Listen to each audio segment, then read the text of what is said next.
Namaskar, namaskar. Today is Friday the 13th. The 13th. And it's the 13th or is it the 14th day? I'm not sure. I think it's the 13th day still because the war started on February 28th. Today is the 13th. Today is the 12th. Tomorrow is the 13th. Right? Today is not the 13th. Today is still the 12th. So it is the 13th day of the war. 13 दिन हो गए साहब लड़ाई को और इन्होंने कहा था कि सिर्फ और सिर्फ 2 दिन के अंदर अंदर ईरान घुटनों पे आ जाएगा।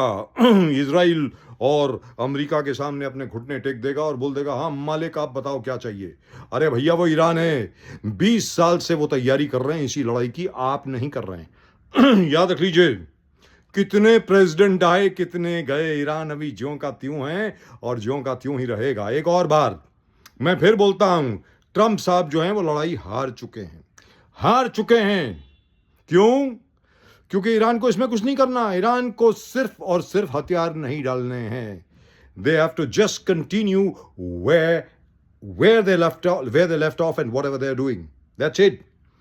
मुश्तबा खमेनी को आप आज खत्म कर देंगे, 12 और मुश्तबा खमेनी पैदा हो जाएंगे। फिर आप क्या करेंगे? ये ईरान है भैया, ये लिबिया नहीं है। याद रख लीजिए, इराक नहीं है, सीरिया नहीं है और ये वेनेजुएला नहीं है। ट्रंप साहब, ये ईरान है।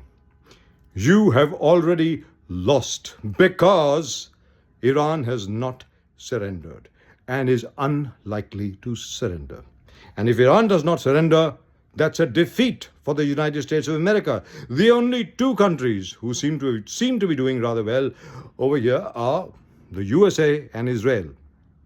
But let's see for how long they do well, because Iran, however much you damage Iran is going to rebuild, is going to reinstate itself in the Committee of Nations and is going to re-emerge far more powerful than it was earlier. Iran वापस आएगा। Trump साहब, लेकिन आपका क्या होगा?